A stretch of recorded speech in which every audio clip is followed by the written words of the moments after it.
पोथी पढ़ जग मुआ, पंडित भया न कोय। ढाई आखर प्रेम का, जो पढ़े सो पंडित होय।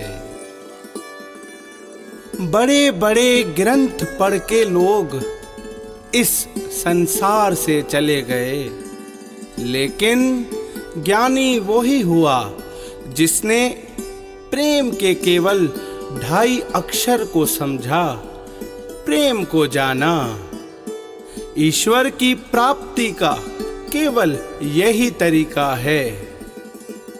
आप भी इस मार्ग पर चलिए, आपको हर कोने में, यहाँ तक के अपने हृदय में भी ईश्वर दिखाई देंगे।